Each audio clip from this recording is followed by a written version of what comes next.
earlier than you. I mean, oh yeah, you really did beat me this time. Either way, Right. We're live. What's going on, everybody? Tuesday, June 25th. Little bit of a late start here, 15 minutes later than normal. I had to get out of the house for a little bit. Josh is selling his residence. That's the plan, at least. So if anybody's in the market for a house in Wilmington, North Carolina, feel free to hit me up. I'll get you a good deal of the exact asking price. Not a penny less. MLB Strategy is the promo code, 50% off your first month. So if you want to sign up with us and at the very least take a look at this lineup study tool where I'm about to talk about how Jake cleaned up last night, you can use the promo code MLB Strategy, get 50% off your first month with us. Yeah, Old Tommy Nation put a hurting on some tournaments last night. Is that what his handle is? Or yes. his username is? Yes. Nice.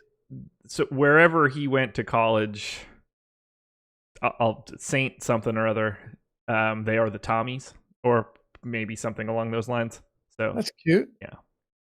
What is a Tommy outside of a name? He's told me this before. It might be the gun, but that might just be what I want it to be.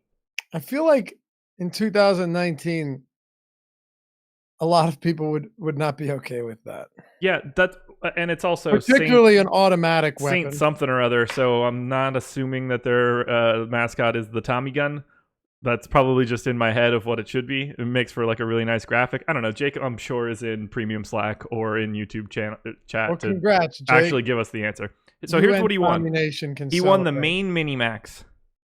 He won a second mini-max. He won the third mini-max. He won the quarter jukebox, and he won the solo shot. So he had the, 8 Gs? 7 Gs? 7 and change, yeah. And this says nothing for like how the rest of his lineups did. He won 2 separate quarter booster tournaments that paid out $10 a piece, but like had the top score there. Time to stop playing the quarters, right? Yeah. So here's the problem. I don't want to do this to you, Jake. Jake, if you would have entered that $10 outstanding pay structure contest on DraftKings, you would have binked the full $25,000. Oh, that's rough. But that's assuming that he maxed it. So normally he would have. Yeah. Does he max the 10s then? On days like that, it wouldn't have been outlandish. I mean, he's already at 3 mini maxes is $450 right there. You're not too far off after the rest of those contest entries. The pay structure on the $10 last night on DK was fantastic. We're going to get into that in a second. But yeah, Jake's high score, which he had in all of those mini-max winning lineups, 217.6. Beautiful. High score in that $25K to first. There he is. Jake's in here. I know. High score, 217.2. It's better not to look at that stuff. It is. Jake said, I would have maxed. I always know people be like, God, if I only maxed to 444. It's like you've never single entered it. Right. What are you talking about? Of course, yeah, sure, you would have won it, but it's not going to do you any good dwelling on it. It's how I felt on opening day. Cost myself the same sort of way. Mm-hmm. Doesn't help you to go back in time and look at it. Let's take a look at Jake's winning lineup just for a second. 5-man Phillies stack, 4-man Yankees stack. Got there with Sabathia, John Gray. Just a perfect structure. Phillies went. CC, man. CC. Phillies went bonkers. Phillies went bonkers. They did. But fine. It was a matter of time. That's the thing about baseball, right? Like they lose 6 straight. They get swept by the Marlins. It's not going to keep going. You just don't know when it's going to end, and you keep playing them until it does. And especially when JT Realmuto is $3,900 and Gene Segura's below 4K as well, you just do it. 100%. I'm getting hit on YouTube chat for pointing out that Jake would have won that 25. Well, you still. I mean, 8. Jake, what's Tommy Nation mean? Yeah, Jake. Give Laffy the Tommy Nation explanation. You don't know me either, so give it to both of us. I think that I might be right. It's a Tommy gun? Maybe. That sounds very, very, very... I don't know. It's either that or it's like another name for a dog or a pirate or something. I was going to say, it's probably the name of a horse or something. We were the Raiders in high school, and our mascot was an eagle. So, I don't know. People just make shit up. Yeah. probably right. And then Yeti Express asked how I ended up doing in the $10. I was up at the top for a while, around 9:30, started to tumble, finished down a little bit. Highest lineup I had was 190.5. I had the most Phillies out of Tom, Alex, Eddie, and Adam, but didn't really turn into anything after that. Just didn't have the right combinations. Probably a little too much Zach Greinke. Tom, Alex, and Eddie all finished in the top 60. My closest was 73. But we all beat Adam. So. That makes you happy, huh? There were a lot of there were only 2 teams I think that put up double-digit runs, but then the Cubs had what, 8? Contreras, you had home runs from Contreras, Hayward. So I guess they didn't really the Cubs with their ownership wasn't enough on this slate to really get it done. But I think probably one-offing them with Philly lineups. Like what was Jake's winning lineup? By the way, Jake went to University of St. Thomas, and they are just like Tommy Nation. Has nothing to do with the Tommy gun whatsoever. I made that entire piece up. I never would have guessed. Yeah. So it doesn't mean anything, is what he said. So it's just a nickname for Thomas. Yep. Jake's lineup in the Minimax. So I mentioned Sabathia and Gray, Real Muto, Cesar Hernandez, Franco. Oh, man, that Franco home run must have been massive. Gene Segura, and then Kingery, and then a 3-man Yankee stack, Voit, Stanton, Hicks. Sounds good, man. Yeah. Yeah, the Franco 3-for-4 game with, what do you have, a home run and I guess 2 singles, but wasn't even the highest scorer on his team. Nope, but he was also he was super cheap. Yeah. I'm pretty sure, if I had to guess, and I didn't look, but my guess would be that his ownership was probably the lowest along with Roman Quinn. On who? I'm saying among the Phillies team, Franco and Quinn probably had the lowest ownership, even though they weren't very expensive. Franco, 4.6%. He was the lowest. Yeah. What was Quinn at? Like 6%? 2.8. So he wasn't the lowest. No. But, well, no, you said it was Franco and Quinn, and I'm agreeing with you. Oh, okay. Yeah, no, right. I didn't know which one it was. But right. No. Franco just slightly ahead of Quinn, but yeah, both of them way lower than everyone else. Got you. Jake says, I've told you that story like 6 times. It's a memorable one. Yeah, my bad, man. My bad. How could you forget that creativity that comes at St. Thomas? My bad. Is it St. Thomas? I forget already. University of St. Thomas. Huh. Where's that? Minnesota? Somewhere in Minnesota. It's probably why we don't know.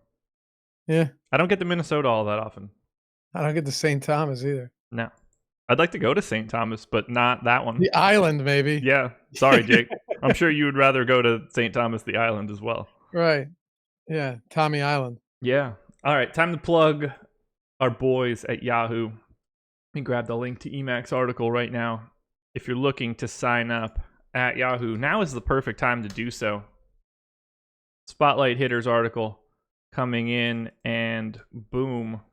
That's weird. I didn't pick that picture today. Interesting. Anyway, that's in St. Paul, evidently. If you want to sign up at Yahoo, I have just dropped the link into chat for Emacs Spotlight Hitters and Stacks article. There will be a link to sign up for Yahoo in there. If you use the promo code AWESOMO, you can get up to $30 in Yahoo Sports Rewards points.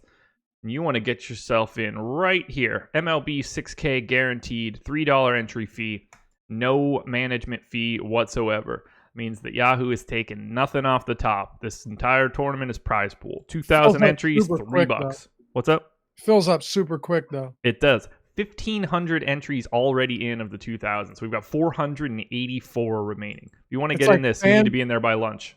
It's like FanDuel in 2012, where if you weren't in by 11 a.m., everything was gone. Yep, exactly. Remember those days? Whew. Yeah, you had to be. I mean, you were hoping you were good in the morning, and it was 50-50. The night before. That's what I would enter the night before. Yeah, 2,000 entries, $3 entry fee, $6,000 prize pool. Nothing is coming out of it. It's the best contest that you can get into. And if you use the link that I dropped in the chat, use the promo code AWESOMO, you can get into it 10 separate times. You can play it 10 straight days, one lineup. Won't cost you a cent after your deposit. Can't really beat it. 15 gamer, man. Kudos to us for getting through a big day out of Jake, touching on a couple other lineups, giving the Yahoo plugs. It only took us 10 minutes, so Not bad at all. ready to go for another 2 hours. Let's do it. Alrighty. First game up on the list, Yankees. And let's see. Let's double check here. Have we gotten any more lines?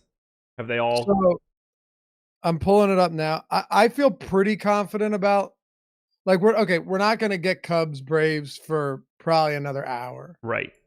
You have 14-mile-per-hour winds blowing out too. So here's what I can tell you about that game. There will be runs. There should be runs. Max Fried and what is it, Alzolay? Yeah, the dude whose name is Albert, but not Albert. Yeah, it's Adbert Alzolay. Yeah, that guy needs to be Albert Adzolay, and it would go a lot better for him. Yeah, I was going to say the exact same thing. Flip those letters, my man. What if that was how it was supposed to be, and it was just some like dyslexic person at the hospital that just spelled it wrong? Yeah, and then he's just, great, it's like, oh, we got to go through all this paperwork just to change his. Now you could just be Adbert. He doesn't look like an Adbert. No one does. To my knowledge, that's not a name. I've never heard of anybody else being Adbert. He has to be the only thing that looks like an Adbert. I'll tell you what, watching professional sports has really, helped me to familiarize myself with names that never, like, talk to someone that doesn't watch professional sports. Yeah. The names that we have learned over the years, you got the Eastern Europeans in basketball, right? Yeah. You got think about it. I mean, you could run off a million names that you would never. The Latin American flair coming from baseball and Sir Anthony.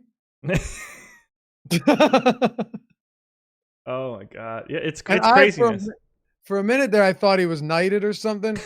So I thought it was SIR space Anthony, but it's one word, SER. It's like Brianna Tarth. Sorry, I'm updating. We got a couple totals in the time that I've updated. I was away from the computer. Well, no, you probably have had these already. I didn't have them before I got out of the house. Gotcha. So like San Diego, the White Sox. No, San Diego and the White Sox, I didn't. I took a guess on them. They're all out. Atlanta, Chicago is out. 11.5. Max Fried and Adbert. It is out already? Yeah, 11.5. What are the run totals? Fucking 7 and something, probably. I'm working on it. I think they're both going to be real high fives. I'm going to get this updated right now.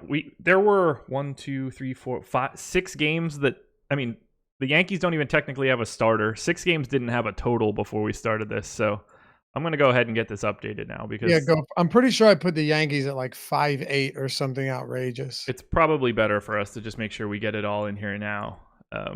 Timing on all of the lines of those games are still like lit up on my screen because they're literally coming in as we're talking. So right. Dodgers is at 9.15, Rockies is at 7.9. These games probably all have regular lines as well. Most of these things didn't exist, but yeah, still no Yankees line at all. I assume it's Chad Green, but that one's up in the air. I don't think that I have this Allen character starting for. No, I do have him starting for the Padres. Yeah, he started before. Yeah, I just didn't know if I had him in. White Sox, Red Sox. Do we have anything new there? 215, 235. We've got Dodgers, Diamondbacks. Stripling a bigger favorite than I was expecting. Matty Bum Bum's a bigger favorite than I was expecting. That should be fun. All right, I've got everything updated. What's the money line on the Dodgers? Dodgers Stripling is -130. I had him at 120. All right.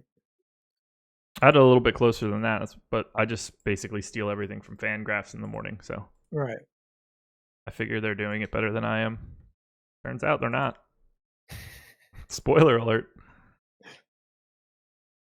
I'm just pasting this in now, and then we're actually ready to get started.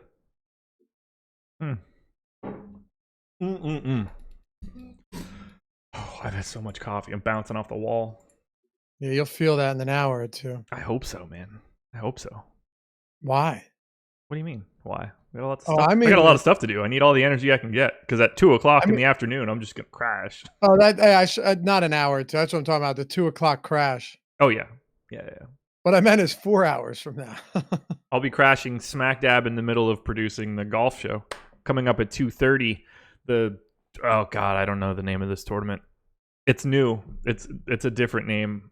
So there's definitely Tommy Nation Open. Sure, exactly. That'll work. There's definitely a golf contest coming up on Thursday, and Ben and Tim, as usual, at 2:30, will be covering all of that. So. Holding it down. Yeah. By the way, Atlanta and Cubs both at 5.8 runs.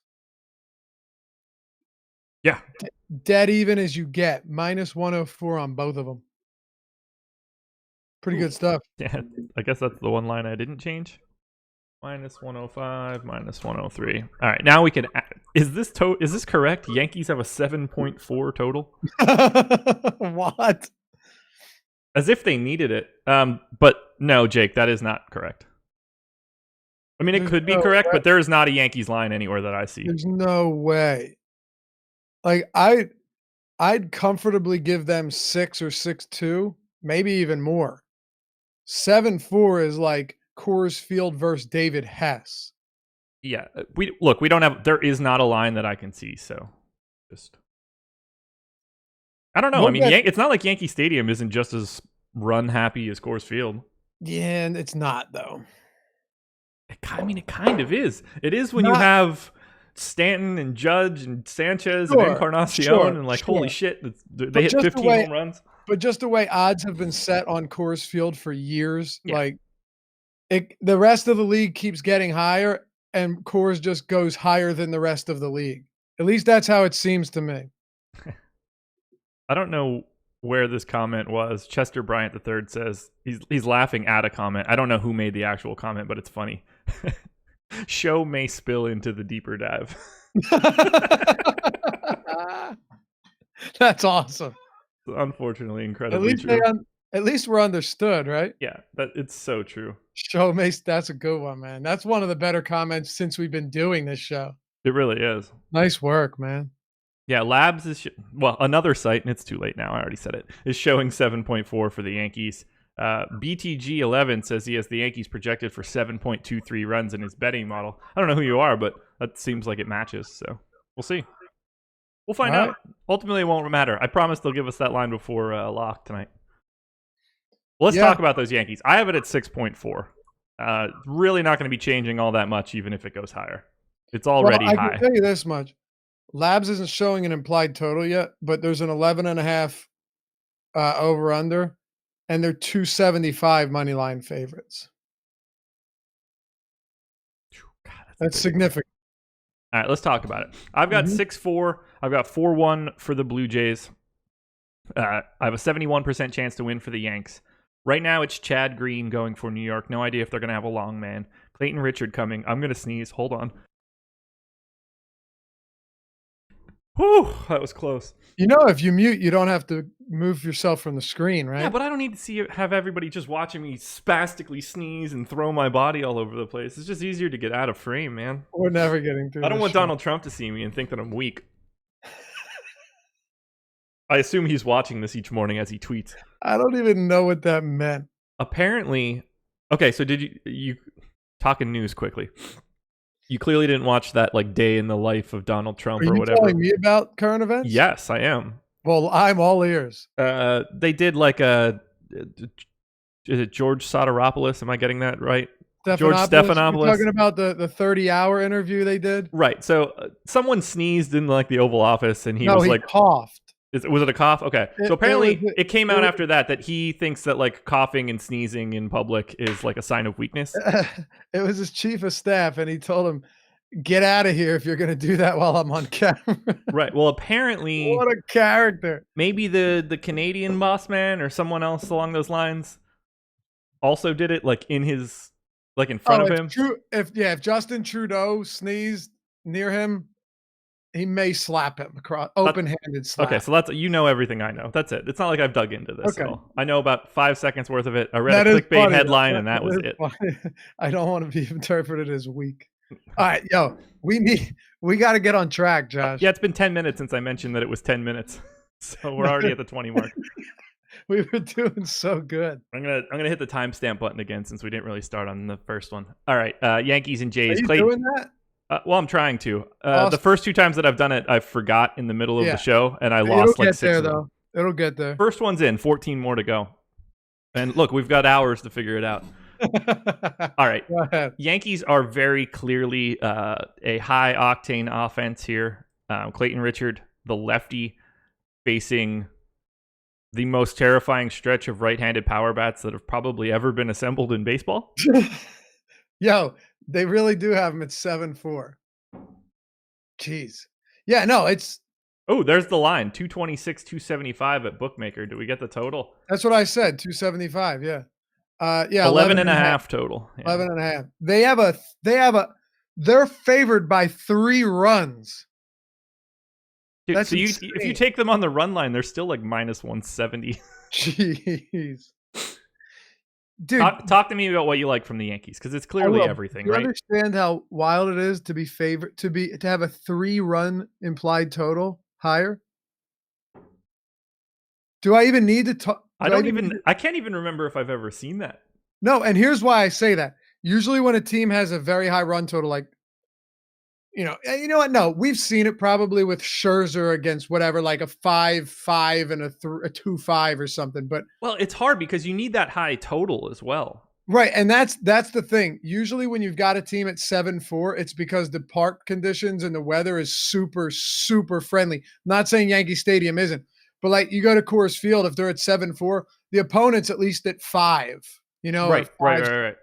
But I don't even want to waste much time talking about these Yankee bets. They have a 7.4 run total at Yankee Stadium. Sure, it'd be cool if they were all lefty power bats against the garbage righty, because it does play a lot better to lefties, but I really don't care. It's going to be 83 degrees at first pitch. It's going to be humid, and Clayton Richard's on the mound. Now, Clayton Richard gets a lot of ground balls, but that's really his only saving grace, because when he's not getting ground balls, he's giving up home runs. He doesn't miss any bats. Everything's going to be put in play. I just don't.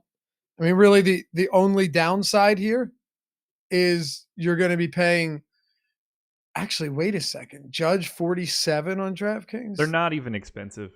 Some of that, like E5 and Sanchez, is wildly expensive, but you can play these guys. Yeah, you can definitely play them. And on a 15-game slate, we should have some cheap enough pitching to make it work. Oh, it won't be an issue getting to them whatsoever.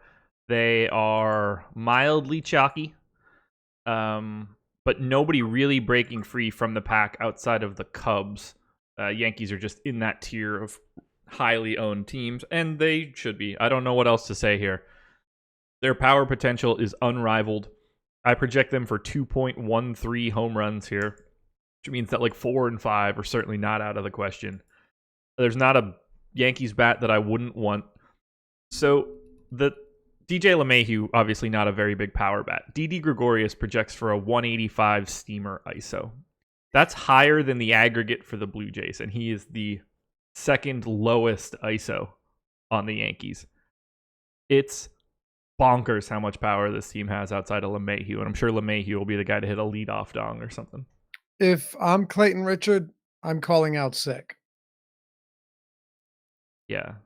Oh, man, I got a shoulder knee problem. I don't know.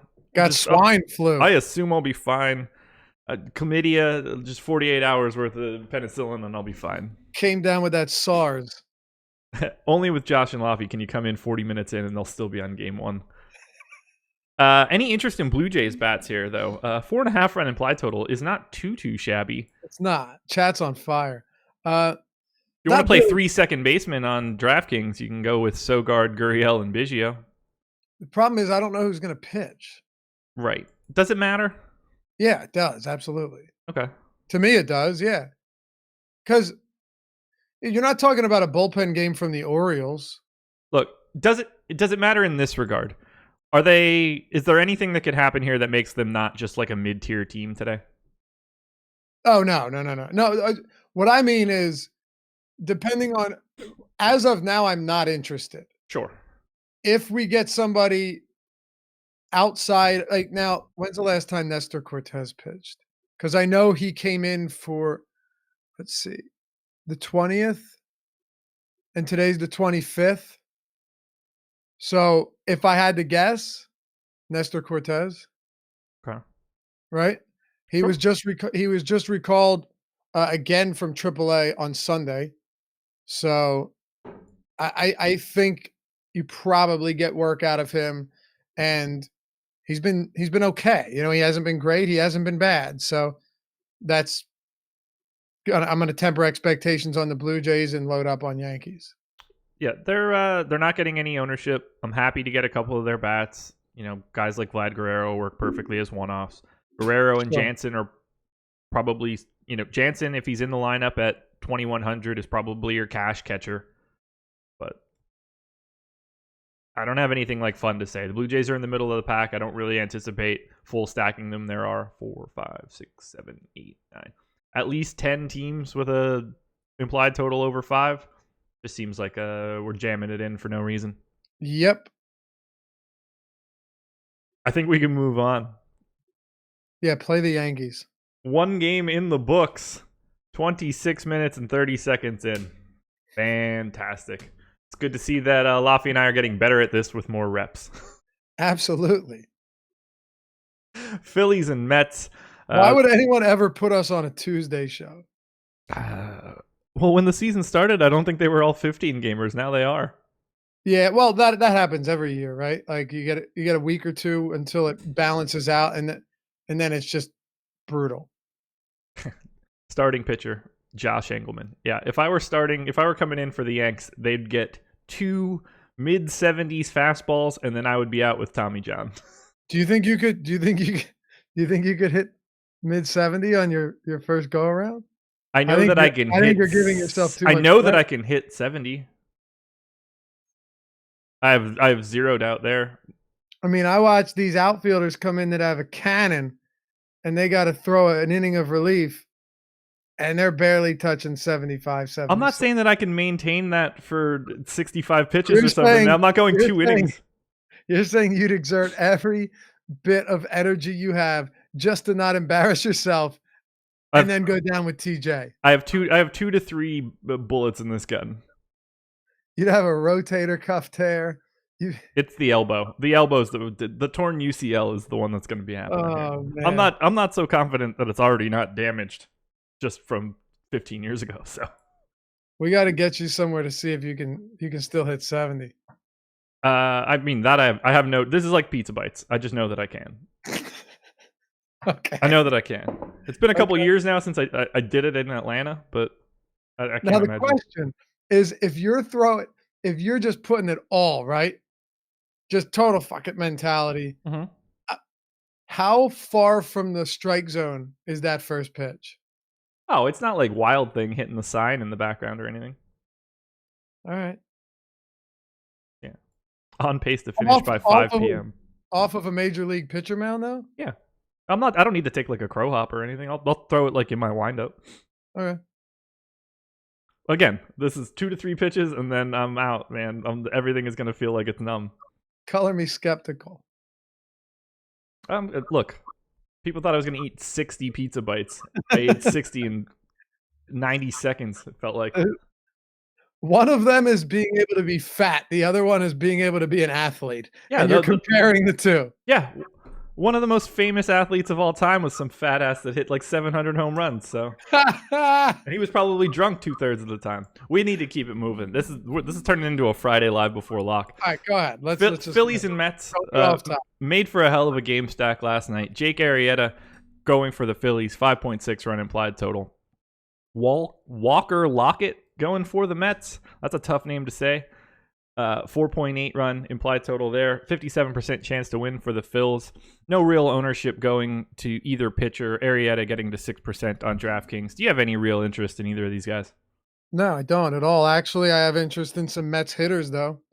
You're going to get a decent amount of lefties in this lineup for the Mets, and I'll continue to target Arrieta with left-handed bats. I don't see why not. Robinson Cano is an unmitigated disaster yesterday. I guess that's why he's as cheap as he is. But he's still going to bat third. Conforto is still going to bat cleanup. You still have McNeil leading off. Dom Smith. You've got 4 lefties in your top 6, and one of the non-lefties is Pete Alonso. So, no, I actually don't think the Mets are a crazy team to target here. Citizens Bank Park is one of the most homer-friendly parks in the entire league. And you've got 85-degree temperatures. Everything lines up for good hitting weather here, good hitting conditions. Look, I don't think Arrieta is a bad pitcher, but I don't buy into his ability to get lefties out. And we've seen that not only this year, but dating back to last season. There's some serious issues there, man. Yeah, I definitely like the Mets and more so for sure the Phillies than I do any of the pitching. I love the Phillies. I'm just saying Arrieta would be the guy if anyone was targeting it in this game, it would be him. Yeah. And I'm going to go the other way on that too. Yeah, I'm much more likely to want to get to some Mets bats. No matter how bad Cano is, he's going to still find his way into my lineups. Yeah. Second base option for cash games for sure. But Conforto, Dom Smith, Peter Alonso every single day. I mean, the dude is just good.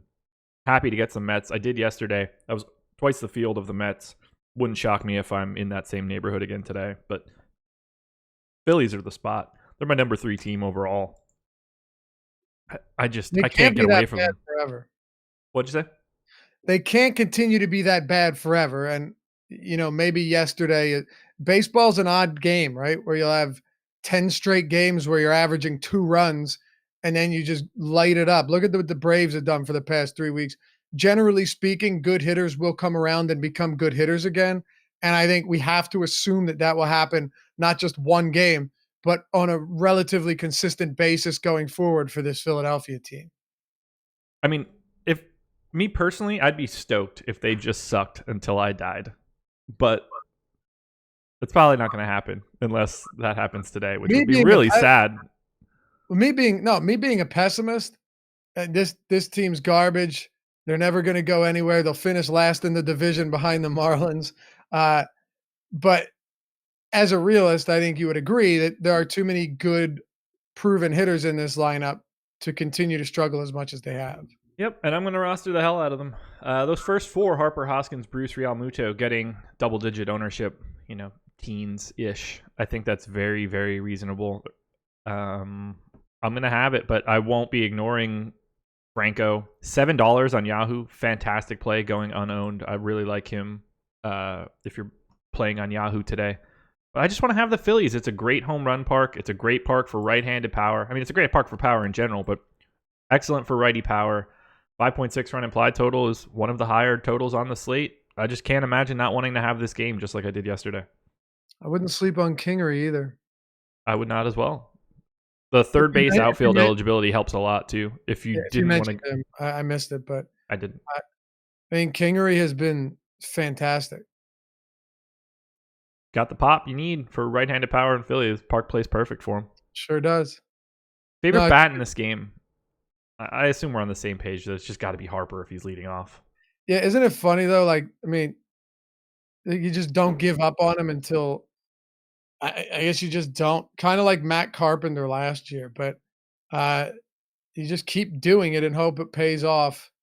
And I think you got to do it again today. But I will say, I like both sides of this game quite a bit. Not both pitchers hit, but both sides hitting on the Mets and the Phillies. Yeah, I have the Mets 10th overall, so I'm going to have quite a bit of this game. What's you say favorite bat Harper. What is the ownership on Conforto? Because I could easily see him being my favorite play from this game. 4% on DK, 5% on FanDuel, 11 on Yahoo. That's just too low in my opinion for a cleanup bat at Citizens Bank Park against a guy that's giving up 2 home runs per 9 to lefties. And if you want to look at stacking up the Mets on Yahoo, Cano is projected for 31% ownership. He's $7.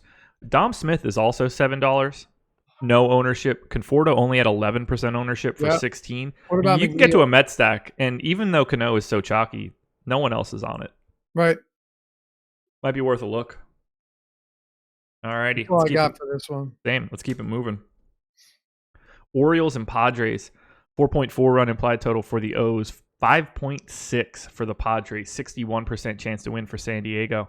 Josh Rogers going for Baltimore, Logan Allen going for the Pods. I feel like we're just talking about a game in like 2026. I don't know any of these names.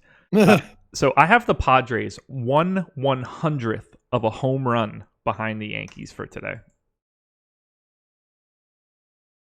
1/100th of a home run. I project the Yankees to have 2.13 home runs. I project the Padres to have 2.12 against Yacobonis. I have Josh Rogers. Oh yeah, that's right. Yacobonis opening. Either way, not really changing my mind all that much. Well, no, Yacobonis isn't a terrible pitcher. Sure. He's not great, but it looks like he'll just open. So you're right. Do you have any interest in Allen or Rogers because they're not getting owned, and I have no interest whatsoever? No, certainly not. But I do agree with you here. I don't have a home run. I'm not projecting team home runs like you are, but I can tell you that you put a lefty on the mound against a San Diego team that, they'll strike out. But once again, who cares if they have power here? This is a pretty friendly spot. Yeah. And I think you have to consider getting here. Now, what do our prices look like on these guys? Yeah, so this is what's really tricky. The Padres are the chalk stack on FanDuel by a mile, 15% aggregate ownership, which is a monster number on a 30-game slate or on a 30-team slate. They're at 4% aggregate on DK, which is just barely above average. Fernando Tatis is 5,700, Machado 55, Hunter Renfroe 54. They're really expensive on DK, but that doesn't change my thought process. I'm going to try to prioritize them on DK and probably fade them a little bit more on FanDuel. As Alex says, pay up to be contrarian spot. Yeah. So Rogers has faced 40 righties. It's a small sample, but it's what we have. 7% strikeouts, 10% walks. Hold on, it gets better. 5.4 home runs per 9. He's allowed 5 home runs in 40 plate appearances. But this is what I like because this stuff will normalize very quickly. You could have 30 batted ball events and start to get a good idea just by the way they pitch. 25% ground balls, 58% fly balls, and 42% hard contact. So you've got a lefty going in there against a good amount of power righties at Camden Yards.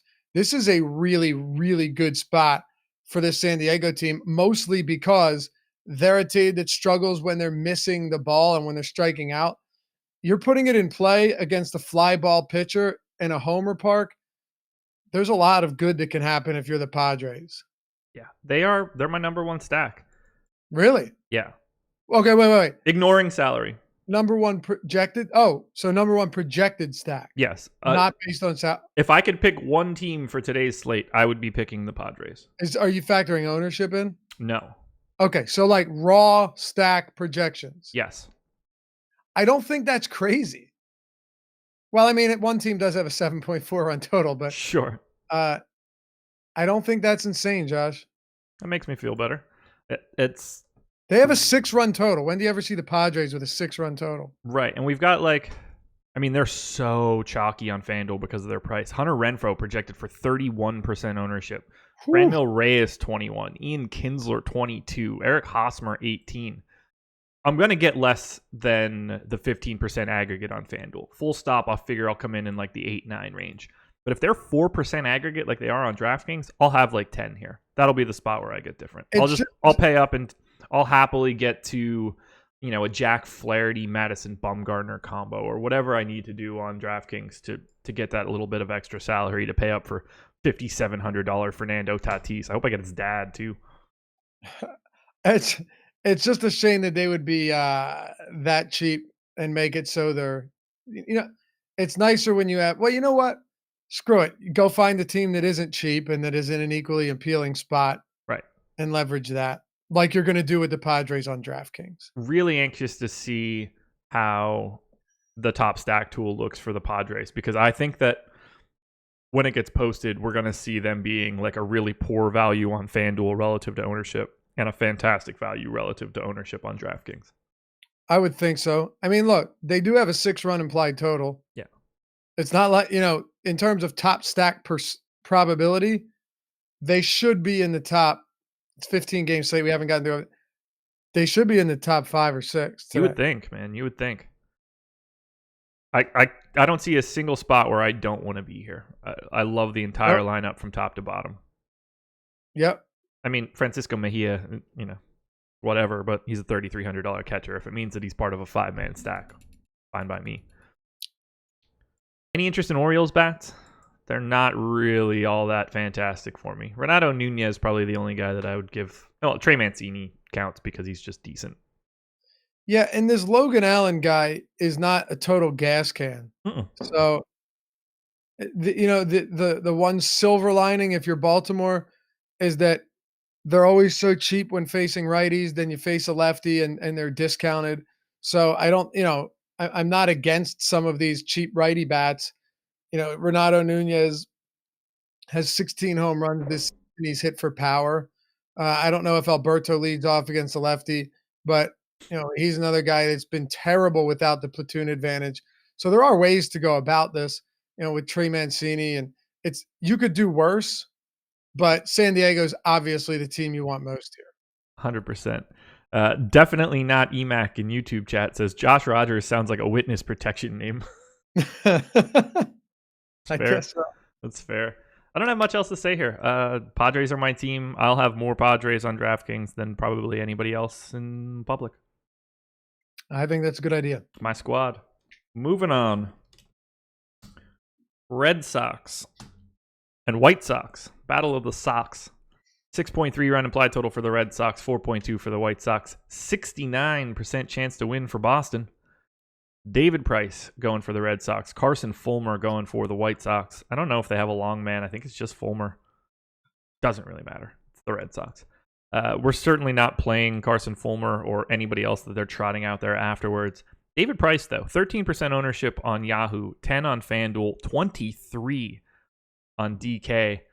He is the 4th most owned pitcher as of right now. I mean, I think David Price looks great, but I see this crop of guys from Blake Snell down to Madison Bumgarner is incredibly similar. And if Price and Bumgarner are going to get a lot of steam, makes me a little bit more interested in like Kyle Gibson, Andrew Heaney, Blake Snell. I think David Price is in a great spot. The White Sox strike out a ton. But I think there are a lot of guys out there that look like Price. Makes for a really nice cash play, though. Their active roster K rate is like middle of the league against lefties, though, for whatever it's worth. They still will strike out. There's no question. I think the big thing is, what type of price are you looking to pay for David Price? And he's pretty reasonable. He's $8,100 on FanDuel. He's 86 on DraftKings. Right. I don't think that's outrageous at all. Not to mention, the win equity here is pretty high.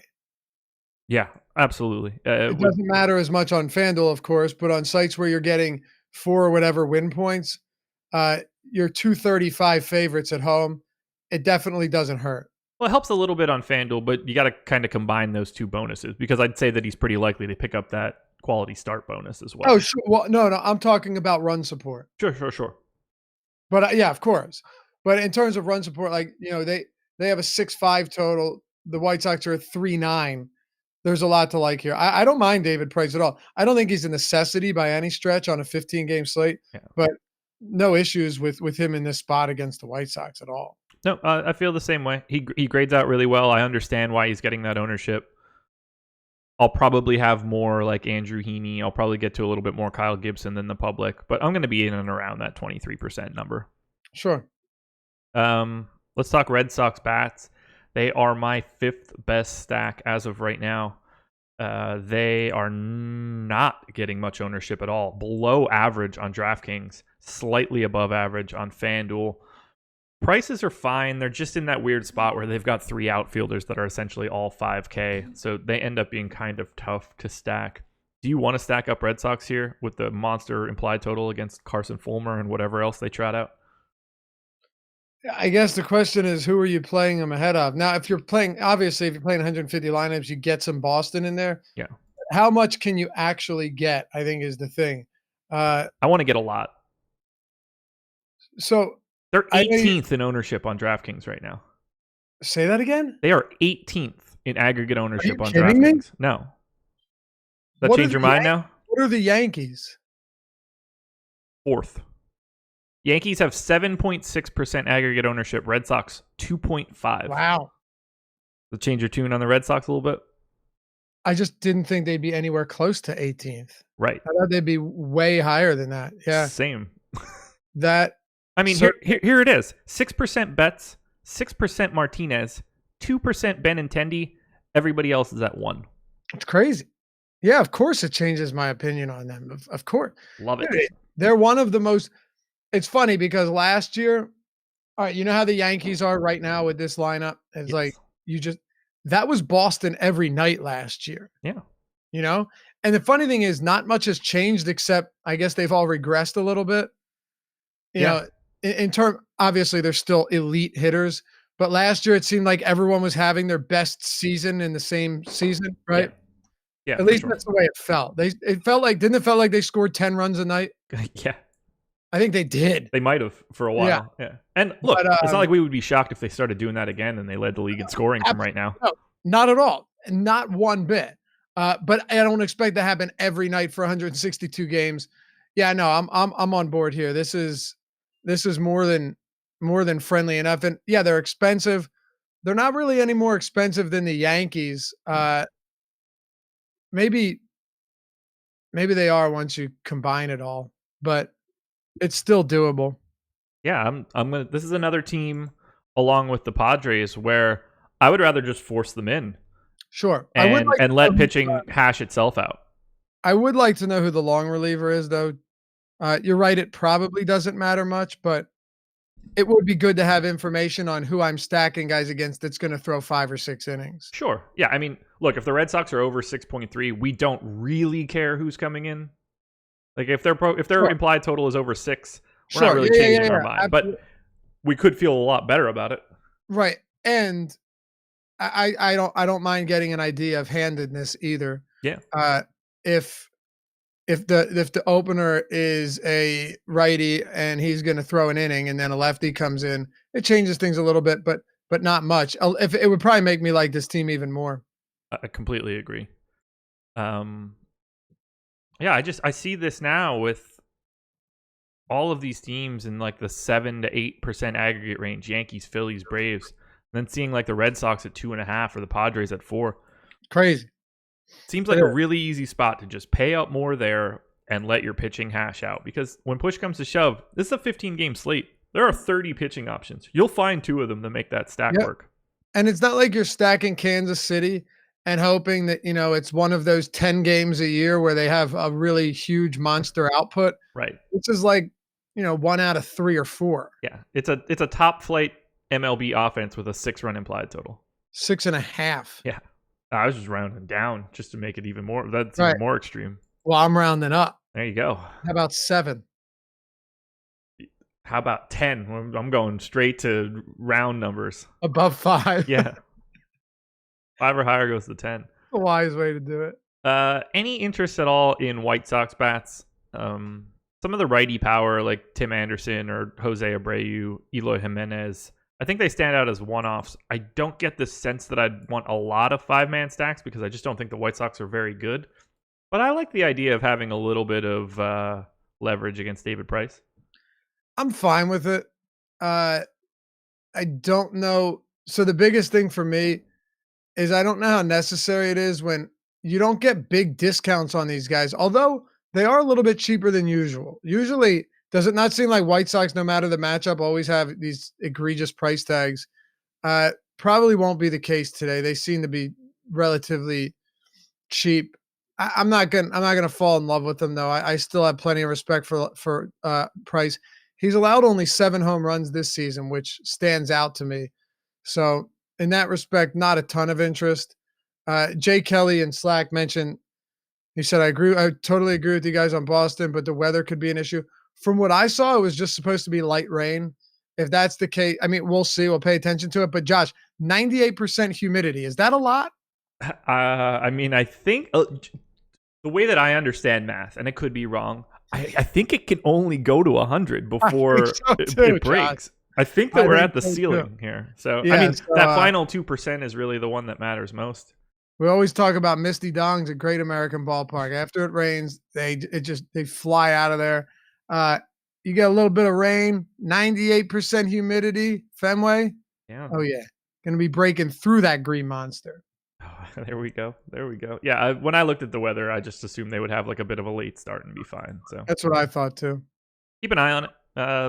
Tune into Deeper Dive and Live Before Lock for updated weather news. Favorite bat in this game? I mean, it's gonna be Mookie or JD. Yeah, I'll go JD, but I don't think there's a right or wrong answer. No, there isn't. I don't hate Jose Abreu for $12 on Yahoo. No, $12 for Yeah. Abreu. Yeah, I'm fine with it. I mean, again, price doesn't allow a lot of power, but right. what are you gonna do? Indians and Royals. So far, I've hit every timestamp. So, woo! Doing good, man. I'm Yeah. telling you, it's going to become second nature here. One can only hope. 5.6 run implied total for the Indians, 3.8 for the Royals. 68% should have rounded up. Chance to win for Cleveland. Shane Bieber going for the Indians. Glenn Sparkman going for the Royals in this matchup against the Springfield Isotopes. Bieber, 14% ownership on Yahoo, 13% on DK, 10% on FanDuel. Look, I'm a Shane Bieber guy pretty much every day. I'm not entirely sure that he should be getting 13% ownership at 10-8 with all of this quality in the 8 to 9 range. I like him. It's a good matchup against the Royals because I don't think they're very good. Today doesn't feel like a Shane Bieber day, and it's always a Shane Bieber day for me. Yeah, it doesn't feel great, does it? No, like if I get him, I'm not like, oh no, I got to get him out of those lineups. But there are just better options today. Bieber's been all over the place this year. It's pretty incredible. Yeah. But if there's one thing we know, it's just he has massive strikeout stuff, and Doesn't walk anybody.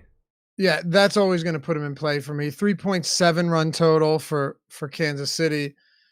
He has 31.4% strikeouts this year, but 32.5 against lefties, 30.5, 30.5 against righties.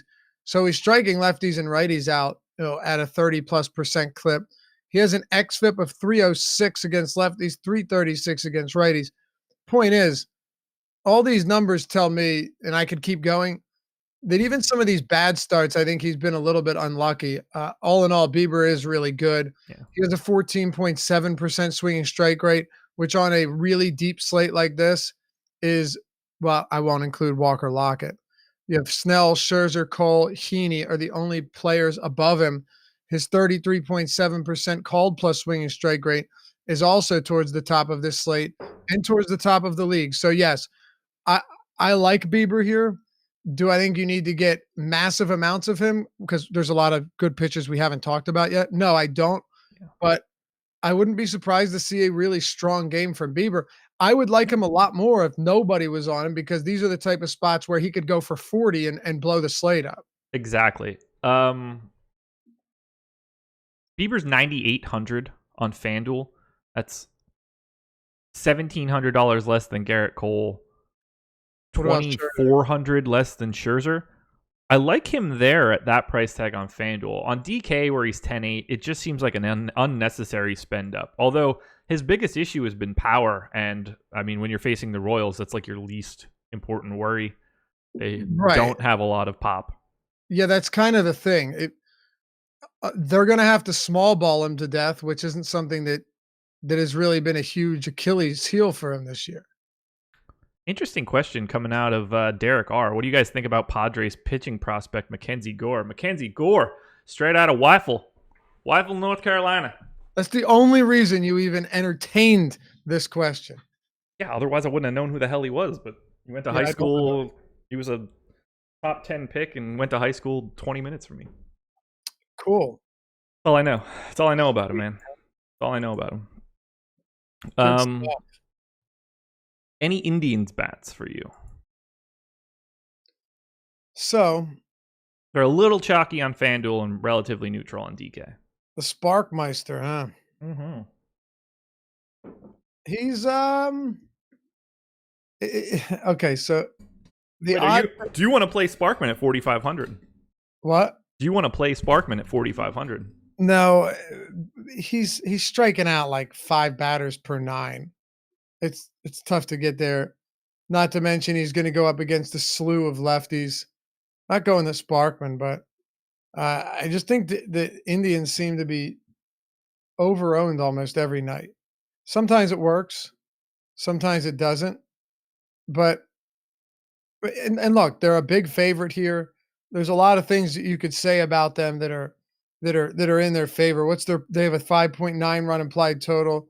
They're like 245 favorites. They're huge favorites at home. I totally understand it. It all comes down to price, and sometimes they've just been wildly overpriced as well. But it seems like some of them are beginning to balance out a little bit. Not a tough team, not a really tough team to stack. Roberto Perez being 4,200 on DraftKings is asinine, but outside, and of course Mercado. No, I like the Indians. Yeah. Okay. Yeah, I figure I'll be around the field. The highest owned guy on DK right now is Jose Ramirez at 7%. So it's not as if they're getting a ton of love. No, which is what makes them more interesting. I had to reason my way through that one. Sure. And I think Cleveland against Sparkman here. Hey, you know what? Alex said it yesterday, and I was not super high on him just because somehow what's his name? Who was on the mound yesterday for Kansas City? Keller. Yeah. Somehow the guy just doesn't allow home runs. But if you have a 5.8, 5.9, 6-run total, then yeah, you have to at least be in play unless you're egregiously overpriced. I wonder how much Sparkman Adam will get to today.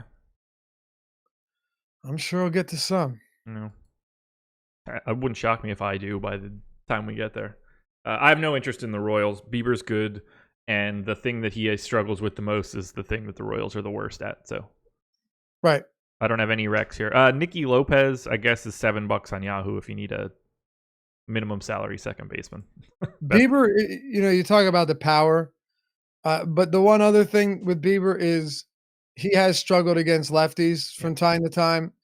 This season's no different. He's not allowing. See, that's the thing. And you talked about power. He's not even allowing a ton of base runners. Like 117 WHIP is not that high. 318 weighted on base average. They're not that high, but he's allowing 2 home runs per 9 and a 242 ISO. So, like if I'm going against Bieber with bats, I'm going to go with lefty power bats. Probably don't get into any of these slap hitters against Bieber because he doesn't give up a lot of base runners.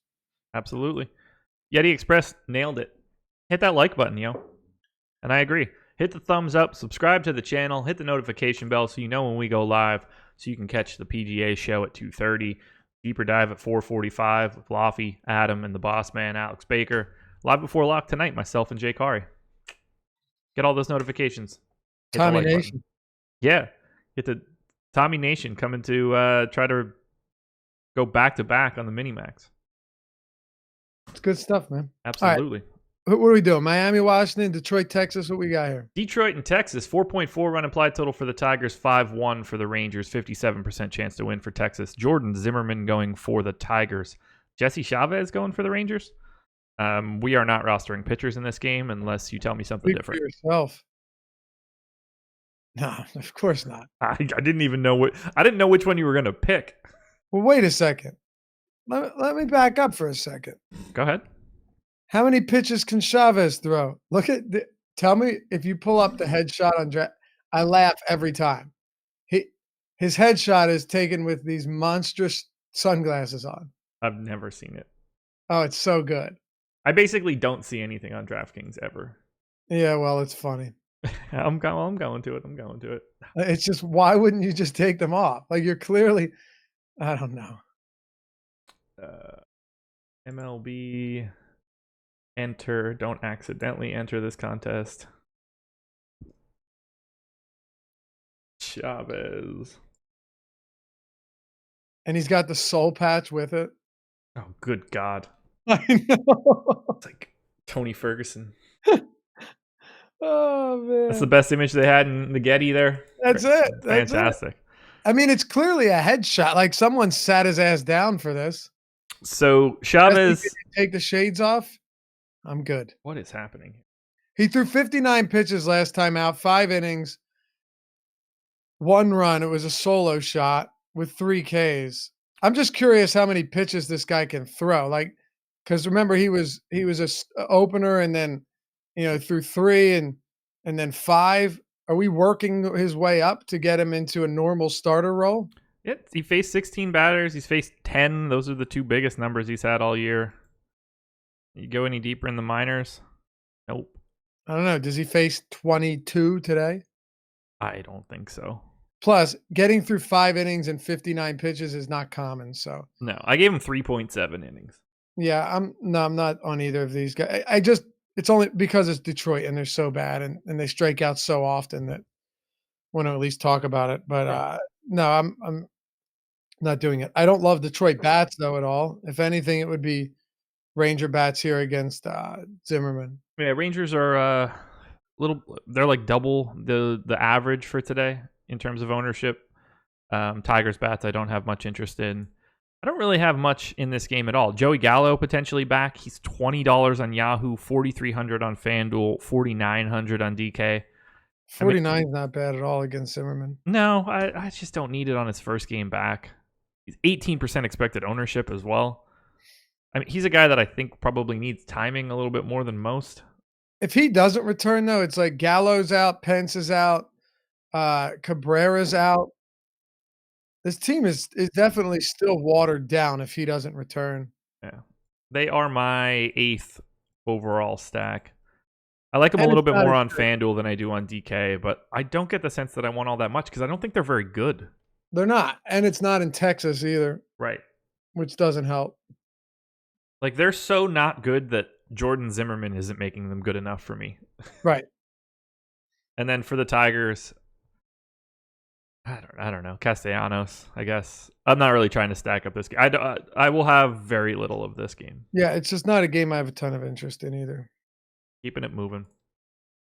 Marlins. We'll have a little bit to talk about here. 2.8 run implied total for the Marlins, 4.2 for the Nats, 67% chance to win for Washington. Trevor Richards going for the Marlins, Max Scherzer going for the Nats, 40% expected ownership going to Scherzer on Yahoo, 20 on FanDuel, 28 on DK. He's the most expensive pitcher across all 3 sites. He is one of the most owned pitchers on every site. He's the chalk pitcher on FanDuel. He is 3rd on DK and tied for 1st with Madison Bumgarner on Yahoo. Look, I love Scherzer here. It's basically the safest play you can find. He's facing the worst offense in baseball. This is what should be as low risk as you get. He'd be the first pitcher I put in a cash scenario. But nothing. I love Max Scherzer today. I don't have anything else to say. He's fantastic. I hope that I can get to enough of him with the prioritization of stacks like the Padres and the Red Sox and stuff. There's literally nothing to say here. Nope. He it's funny because the first start against Miami this year, he sucked. And then he went 6 innings with 6 Ks and a run. And you're like, okay, cool, but I wanted more. None of that matters Nope. whatsoever. It's still the best matchup in all of baseball. Yep. You look at a guy who had been struggling in Aaron Nola, and he went out there and tossed, 8 one-run, 10 strikeout frames against him. And Aaron Nola is not half as good as Max Scherzer from a fantasy standpoint. So give me all the Scherzer as possible. I said it the other day, even though Sale wasn't good against Toronto, which of course, I'd be willing to pay pretty much any price for Chris Sale right now. Yeah. It's not much different for Max Scherzer. I completely agree. Just want to put this thought out there since I know they'll be compared. Scherzer over Cole for you? So you're just going to be hard pressed to convince me that Scherzer against Miami isn't a better play than Cole. Don't give me the revenge narrative nonsense. There's not much revenge when you're on the best team or one of the best teams in baseball. Yeah. Obviously, I'm not serious, but people talk about that. From a ceiling standpoint, yeah, both of them way up there. But matchup does matter in baseball, and this matchup is just markedly better Yeah. for Max Scherzer. Completely agree. Do you have any interest in Trevor Richards? $8K on DraftKings, $31 on Yahoo, which I think is kind of interesting. I don't think he's the worst SB2 in the world. 4.2 run implied total for the Nats. That's not that bad. Richards completely unowned. Yeah, but I guess the problem I have is like Blake Snell. I know he struggled, but he's 9K. Yeah. Heaney 88, Price 86. This just on DraftKings. Yep. Even Bumgarner down there at 8,200. Look, he hasn't been brilliant this year, but he's still a strikeout per inning guy. He's the chalk today, just FYI. What? He's the chalk today, just FYI. Yeah, that I haven't looked at ownership. That's not cool. Bumgarner, I mean, not Richards, obviously. No, I know what you meant. I think Richards is just a little bit in that he's in that price range where it's difficult for me to get there, and Yeah. I have respect for this Washington team. So do I. I only like Richards really on Yahoo at 31. $6 that's above the minimum. That's a real good. That's like 68 or 66 or something on DraftKings. Yeah, he's the 21st most expensive pitcher on Yahoo, and there's not a lot below him unless you really like Adbert today. He's even in a tough matchup. He's if a pitcher's way better than his price tag, then I'm fine with it. I don't think he's way better than 8K. No, but I think that he's better than 31. Yeah, that's what I'm saying. Yeah, of course. How do you feel about Nats bats here though against Richard? Because I don't really have much interest in bats in this game. No, I don't have interest really in any hitting from this game, and it's in a terrible park as well. So with 15 games, I'm perfectly fine going elsewhere. Completely agree. Let's keep it moving. Dropping all that. We're going to the 8 o'clock games now. Another perfect time for you guys to hit the like button. Another timestamp is in. Cubs and Braves. 5.7 run implied total for the Cubs. 5.8 for the Braves is what I have here now. But we're talking monster total and a coin flip game. Adbert Alzolay going for the Cubbies. Max Fried, a much easier name to say, going for the Braves. Earlier today, I would have thought there was a chance that I would go to Fried at 6,700. That total is much higher than I was expecting. I do think Alzolay is in play at the flat minimum on Yahoo, but let's be clear here. You don't really want pitching. I'm going nowhere near it. You have the winds blowing out again. Yeah. And I said it yesterday on the deeper dive. Just because you have wind doesn't mean that you're going to have 15 combined runs. It doesn't. But it makes it a far more run-friendly environment. I think with Alzolay on the mound for Chicago, I'll happily get to Atlanta. With Fried's a decent enough pitcher, but he's shown a lot of chinks in the armor this year too, right? And I wouldn't be surprised to see some issues here today. Another thing is Chris Bryant on DraftKings still sub 5K.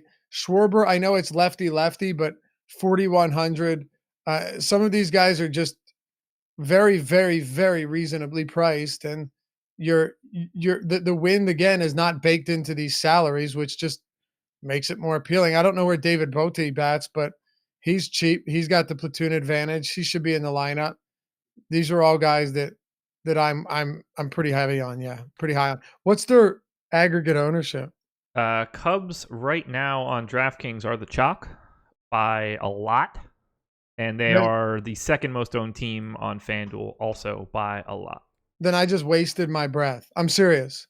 Yes. There are so many good teams on this slate that if the Cubs are heavy chalk on a 15 gamer, yeah, that's going to be really difficult. The Braves have probably like 30% relatively less exposure. You know, the Braves are, let me just give you the rank. That'd be easier. I like them a lot yesterday. So the Braves are tied for second on DraftKings with the Phillies in terms of ownership, but I greatly prefer Braves bats to Cubs bats here. Yeah. Just the wind that's like I said, like I kind of prefaced all of this. Wind makes it a better run scoring environment. It doesn't mean they're going to score 10 each. Like it doesn't. Right. So if that's the expectation is one of them probably should. One of them should, right? Doesn't mean that But if people are going to play the wind like it's a sure thing, which we saw yesterday and we're obviously seeing already again today, then I'll play it as it isn't a sure thing. Anthony Rizzo, Javier Baez, Ronald Acuna. All three guys are $5,000 on DraftKings on the dot. Who do you like most from that trio? Yeah, it's going to be Rizzo. Okay. Oh, wait, no. Rizzo's got the lefty-lefty matchup, right? Yeah, it's Acuna for me, not close either. Yeah, which I don't care about. I was thinking it was Alprozolam. He's a Xanax. I didn't think you'd get that. Very nice. I get everything, man. I'm good. Unless it's a current events question. Very nice. Yeah, right. Unless it's happening in the world. Yeah. No, you're right. Acuna definitely has got to be the guy. I think Schwarber, though, it's just too inexpensive for him against the lefty. Yeah. Another spot where Kyle Schwarber is probably going to be a cash option in the outfield. Yep. Yeah, look, I want to have a lot of this game, and I'm going to have a lot of this game. I won't have as much Cubs as the public. Similar stance to yesterday, but this is very clearly an advantageous offensive environment. Yes.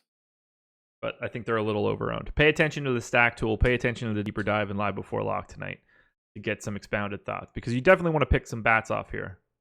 Might not need to go over the field on the chalk Cubs. There's enough. I don't think you will need to. Yeah, there's too many other options, like the Houston Astros hosting the Pittsburgh Pirates. 71% chance to win for Houston. 5.3 run implied total. 3.3 for the Pirates. Garrett Cole, revenge alert, going for the Astros. Trevor Williams going for the Pirates. Cole, $56 on Yahoo, 16% ownership. 11.5 on FanDuel, 6% ownership. 11.5 on DraftKings, 13% ownership. I like Garrett Cole a lot more than the ownership is showing, but I like Scherzer a lot more than Cole. And just based on the way that hitting prices are shaking out, I'm not so sure that I get to a lot of Garrett Cole here. And I'm not really that upset. Pirates are a really terrible DFS matchup because they just don't strike out that much. I know. I feel like if I wasn't going to go to Scherzer, it might actually be Shane Bieber. I agree. Yeah. By the way, how is Chris Bassett 9,300 on DraftKings? That is absurd. I didn't know that he was on the slate. Now you do. Not even kidding. No. Garrett Cole, though, is one of the highest upside, best pitchers in the league. Yeah. And Pittsburgh just doesn't make for a great spot. Said it a million times. If he were to go out there in a tough matchup and give you 12 Ks, it wouldn't be the craziest thing in the world. It really wouldn't. He struck out 11 Twins like 10 starts ago. He struck out, 12 Cubs. He can strike. He could get strikeouts against good teams that don't strike out. Yeah. But that's also assuming that if he does it tonight, that's assuming that Max Scherzer isn't going to do it against the Marlins. Right. I think that Scherzer is more likely to be able to do that. And I think relative to salary, I'd rather roll the dice on Snell or Heaney, something like that, and save $1,500, $2,500, depending on who we're talking about. Not that Cole doesn't look good, but Pirates against righties this year, third lowest strikeout rate. Their active roster. It's just I can't really go there. I'd rather have hitting. If Scherzer wasn't on this slate, I'd probably still have some Garrett Cole. Yeah. No, for sure. Just because from a ceiling standpoint, like even if his odds of hitting a ceiling are lower today, he can still give you like 40 plus all the time. But if Scherzer went complete game shutout with 14 Ks today, you'd say, oh, okay, makes sense. Yep, 100%. Any Trevor Williams for you? I couldn't finish it. I just started laughing. No. And it's funny because I did have Trevor Williams against Detroit. Struck out 7, but gave up as many runs. So, little bit of a difference in offense between the Astros and the Tigers. Slightly different. I mean, Robinson Chirinos is probably the worst guy on the Astros, and he might be the best hitter on the Tigers if you plopped him on that lineup. Yeah. Oh, yeah. I mean, he's behind Castellanos, but you know. Do you have that much interest in Houston bats, though? No. They're getting above average ownership on DK. That is mostly just Altuve and Bregman. Surprise, surprise. Jose Altuve is getting 15% ownership at 3,900. So, yeah, they're not getting owned at all, and I don't really have much interest in them. But clearly, if you're getting any of these guys as one-offs or like two-man stacks, don't freak out because they're all really good. Right. Don't be afraid to bet on talent, but I don't think they need to be stacked up. Trevor Williams isn't like a full-on gas can either. No, the only benefit is they're not that expensive. Yeah. Jose Altuve being priced like he hasn't been in the majors for 6 years. Yeah, it's crazy. And no, I don't have any Pittsburgh bats. Nor do I. Not exactly the spot that I'm trying to get leverage. Yeah. Keeping it moving. Another timestamp. We're moving along. We're not making as bad a pace as many would have anticipated. No, and it's going to thin out here. This is the last real off. Well, we've got one more real offensive game, but Brewers and Mariners. 5.6 run implied total for the Brewers. 4.4 for the Mariners. 61% chance to win for Milwaukee. Zach Davies going for the Brew Crew. Marco Gonzalez going for the Mariners. Getting a little bit of ownership here to the Brew Crew. Pitching is not getting any, so let's just start quickly there. Any Davies or Marco Gonzalez? Let's just not start there. Fantastic. Brewers, 7.6% aggregate ownership on FanDuel. That's like twice the average. 4.5 on DK, and we're looking at like 25% more than the average. I like some Brewers bats, but I prefer quite a few teams that we've already talked about. This park plays up to left-handed power. At the very least, they're getting a lot of lefty-lefty matchups. You know, Christian Yelich is at 2% ownership, but he's also pretty expensive.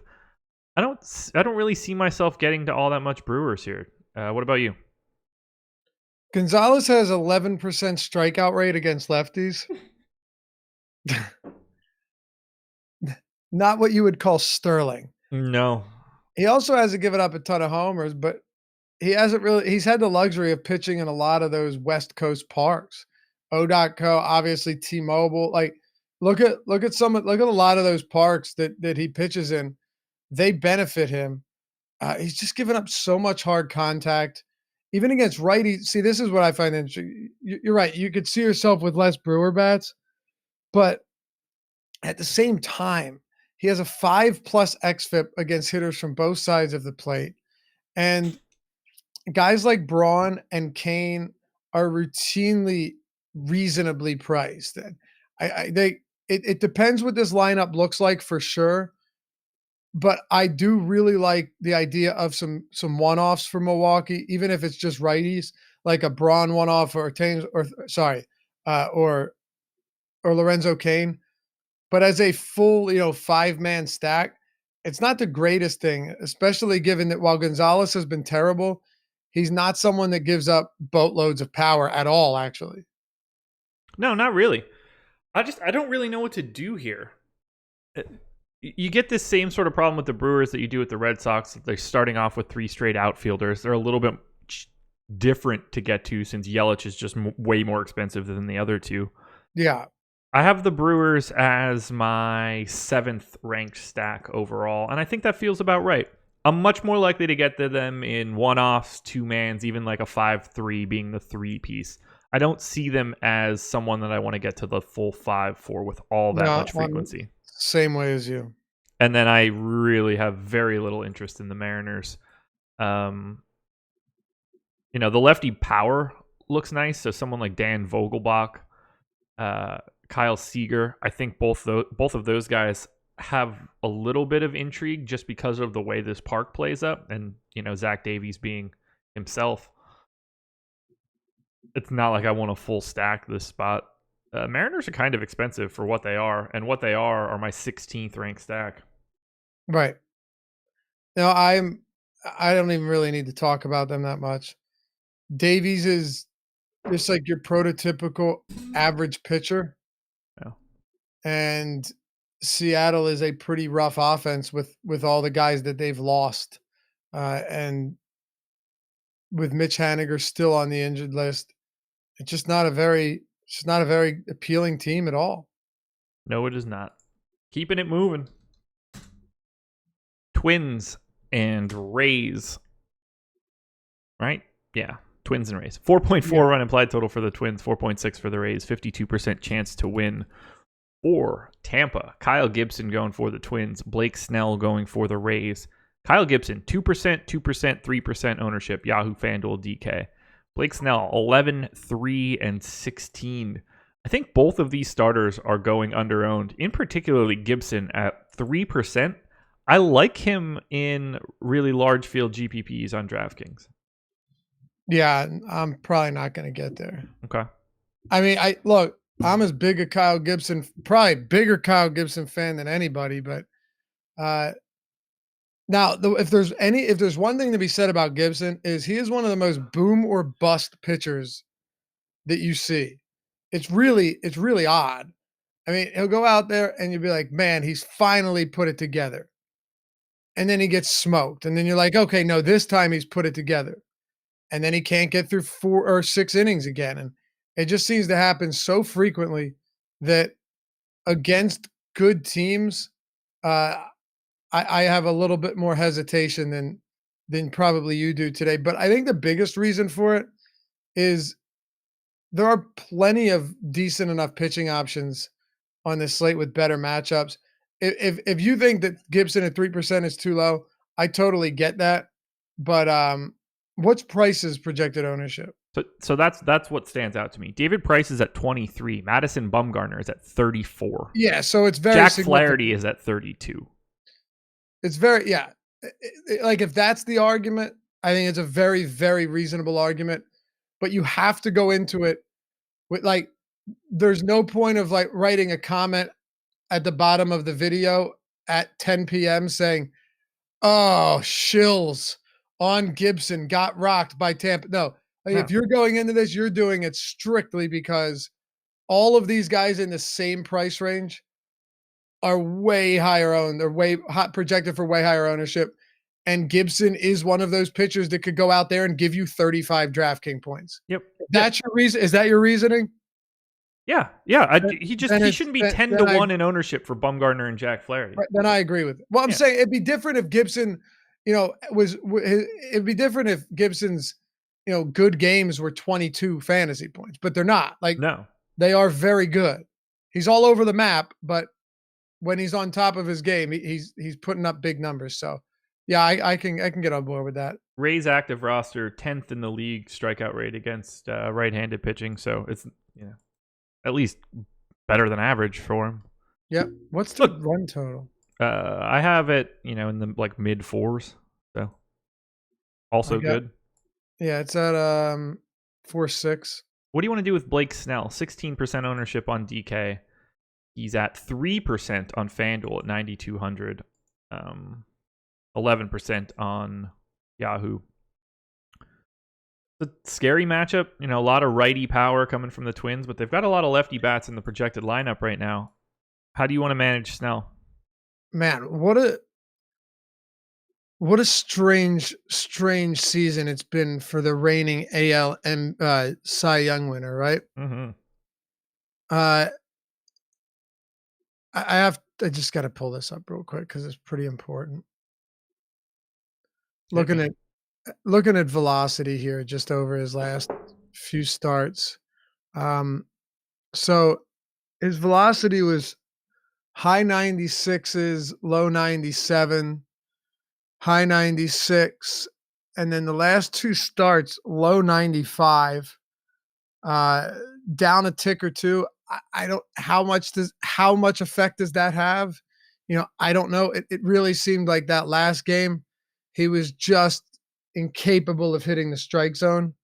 He walked 4 guys. It was brutal. He wasn't getting any calls, even though he probably shouldn't have. It's also the Yankees that aren't going to swing at a ton of bad pitches outside of the zone. Bottom line here, and this is kind of simple. I take a similar approach to Snell as you do with Gibson. Blake Snell could go out there and give you 12 Ks. It's a tough matchup against Minnesota, but he is a very good pitcher despite everything we've seen in recent starts, which has been concerning, no question. And I'll look into this a little bit more for the deeper dive. We don't have all day to do this show, even though we pretend we do. I'll look into it a little bit more. If everything checks out Blake Snell at 9K is just too cheap, regardless of matchup. Yeah, I played him very at very 98 high risk, very high reward today, I think. Right. I played him at 9,800 against Boston. So obviously there's interest here. What are your thoughts? I like him a lot, and I'm very scared based on his last 2 starts of whether or not Okay. he's healthy. Same position, yeah. That's what I like in large field GPPs, because if I went out and told you that Blake Snell put up 40 fantasy points today, you'd be like, oh yeah, Blake Snell can certainly do that. Yeah. He could also go out there and not find the plate, give up a bomb to CJ Cron, a bomb to Nelson Cruz, a bomb to Miguel Sano, and not see the second inning. It's true. I will point out, though, his last 3 matchups, the one bad start was against Detroit, so there's no real pass there. His last 3 matchups are at Yankees versus Angels and at Boston. Yeah. That Boston matchup, he played really well, but the Angels have been an absolutely brutal matchup, particularly for lefties. They do not strike out. And the Yankees, you could argue with this lineup, are even more difficult. So I'm not just going to look at this and be like, oh, something must be wrong. No, not necessarily. No, of course not. These are really good teams. And Blake Snell has always had a propensity to unravel at times. So I think it's worth looking into a little bit more. The biggest problem I have, though, Josh, is the 8 walks over his last 3 2/3 innings. 8 walks over 3 2/3. 4 walks in both of those games individually. Yeah, and he doesn't have a 4-walk game previous to that. That's wow. That's scary. But look at his combined innings in those games. Yeah, 3 2/3. Yeah. This is a guy that has 3 games of double-digit strikeouts, 3 games at 9 Ks. Look, it's very boom, very bust. I like him in large field GPPs. I like him in a single entry spot if you want to get a little different. But I don't get the sense that I want him to be a large value. He's a very specific pivot in a lineup to get off of. I don't know what would be a good. Well, FanDuel in particular. If you don't want to be going to 10% Bieber or 18% Madison Bumgarner, Blake Snell sitting there at 3% and could very easily be the highest scoring pitcher on FanDuel. Let me give you something that'll blow your mind. Okay. 58% of the batters he's faced over his last 2 games have reached base safely on a hit or walk. Not great. 58%. And he struck out 3 of them, which is 11%. So he's got 42% of the time. It works all the time. There you go. There you go.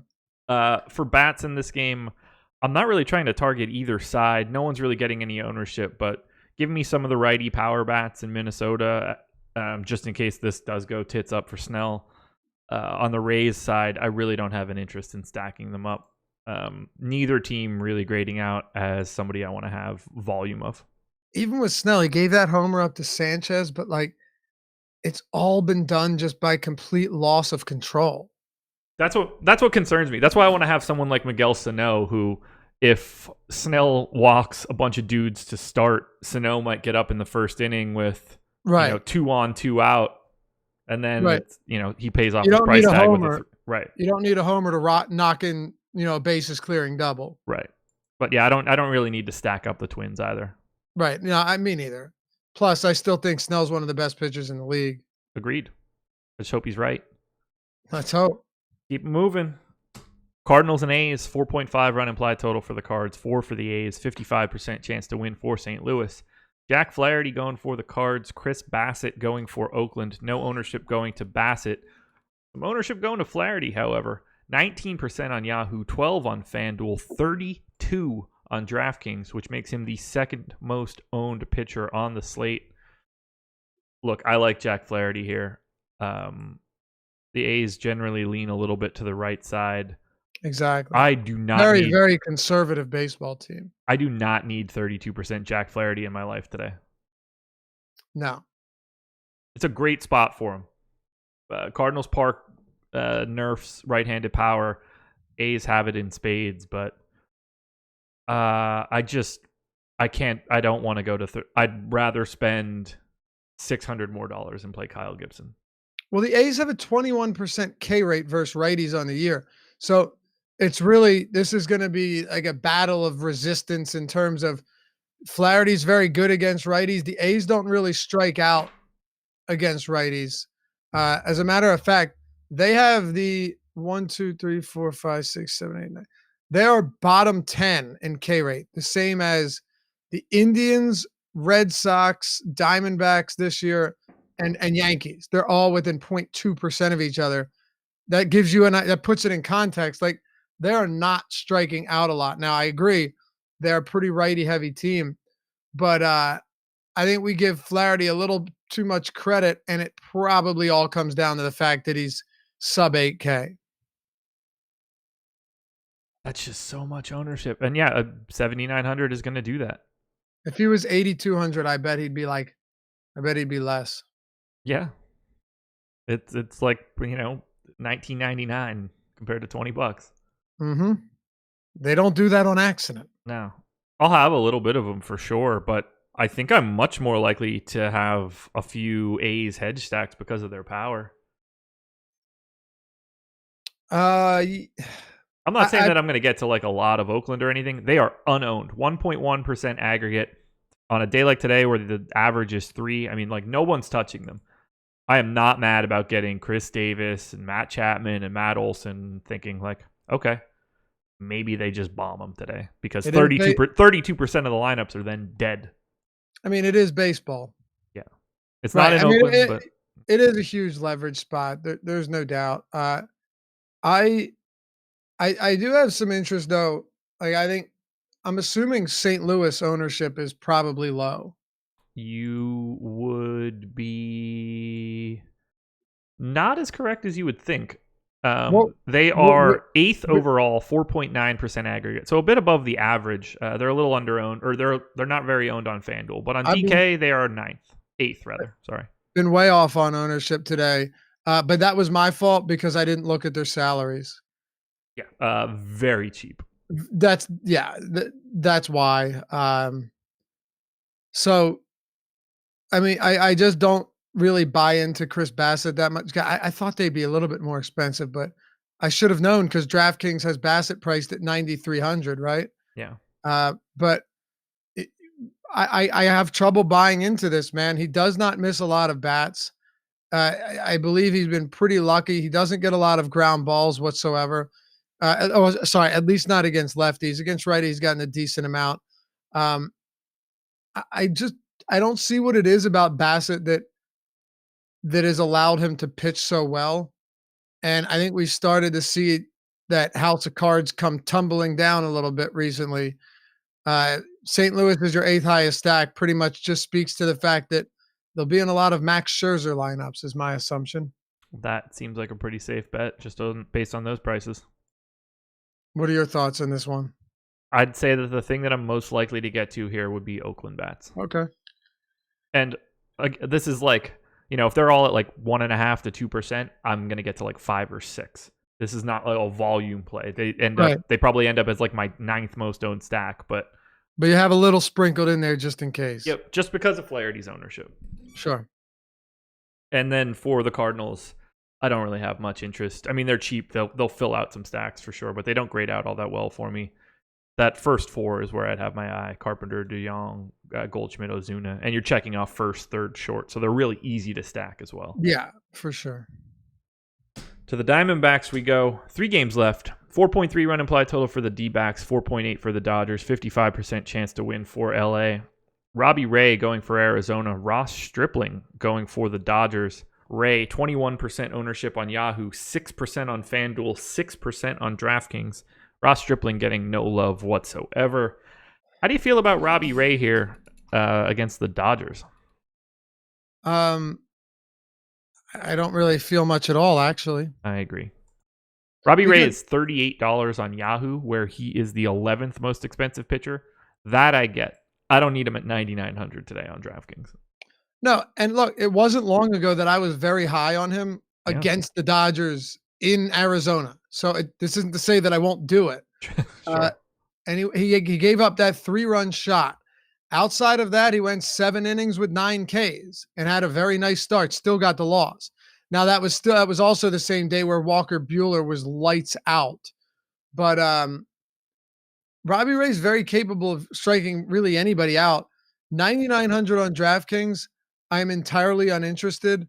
89 on FanDuel is okay. 38 on Yahoo is way too cheap for a guy. Look, I mentioned this a lot. It probably gets repetitive, but when you have double-digit strikeout upside in any start, you're gonna get my attention. And you know what? You know what stands out to me recently?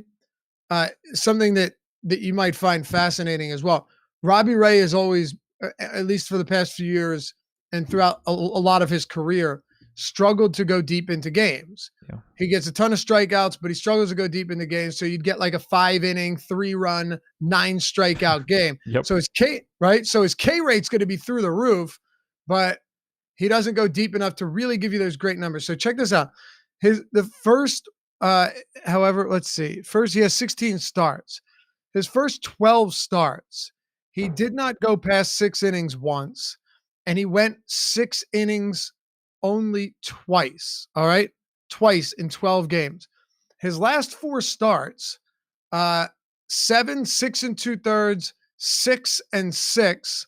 He's faced 27, 26, 25, and 25 batters. And well, and that's why you've got 9 strikeouts, 10 strikeouts, 9 strikeouts. I don't know if it's an anomaly or not, but if you start averaging 6, 6 1/3, 6 2/3 innings per game from Ray, it may not sound like a lot, but with a guy with a 30+% K rate, it's actually very significant. Yeah, getting him deeper into the games is everything. That's the piece that's been missing from his DFS performance. Right. Like if you're a guy that averages 5 1/3, and then you start pitching 6 1/3, you're getting at least one, maybe one and averaging at least 1 strikeout additionally there, plus the innings pitched. Yeah, I mean, you're probably looking at like an 8 or 9% increase to just a fantasy production just by being able to get deeper into the game. That's massive. Yep. No doubt. That's massive. Yeah. And on FanDuel, being able to get deeper in the game increases your chances of picking up that quality start bonus because you're not getting that unless you hit that 6th. And Robbie Ray has been allergic to the 6th inning for a long time. Yeah, and one of the things that stands out, he walked 5 batters his last time out, but in those other 3 starts where he went 6, 6 and 2/3, and 7, 1 walk, 1 walk, and 1 walk. What a big difference that makes, man. I don't care if he's going to allow a home run or a 2-run shot once in a while. Just keep the runners off the base paths for the most part, get strikeouts, and go deeper into games. And he's been doing that.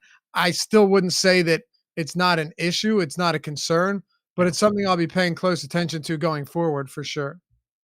I completely agree. How do you feel about Dodgers bats though against Robbie Ray? I don't have much interest.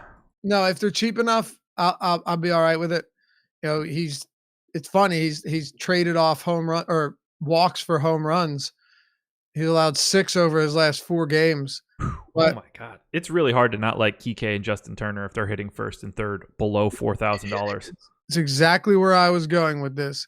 When you're getting those price points on them towards the top of the lineup, I'll take my shot. I'll take my chances on some solo shots here, just some production. Yeah. Yeah, I don't see them as a full stack, but there are a couple prices I would like to pick out of there. Full stack, no, I don't really have much interest. Robbie Ray has been better at home this year than he was in the past. Yeah. And against lefties, he's allowed only 2 home runs across 87 plate appearances with a 28.7. Check this out. 28.7%, not K rate, but K minus BB rate against lefties. Very good number. 3% walk rate. Yeah, that's basically putting nobody on. Yeah. 258 xFIP. Any Arizona bats for you? No. Do you have any Stripling? No, I don't. He's just not going to go deep enough. Yeah, it's a shame because at 7,700, if he was stretched, I'd probably have a decent amount of interest in him. Yeah, absolutely. I was all over him when he came up last year. One last note on the Diamondbacks before we finish this off with the final 2 games. Was listening to the deeper dive last night, and Alex started talking about how Ketel Marte he's like average at best, and I was ready to jump through the screen. I almost joined the call just to be like, whoa, here, sir. Yeah, that would have been great if you did it. I appreciate you talking about him like that.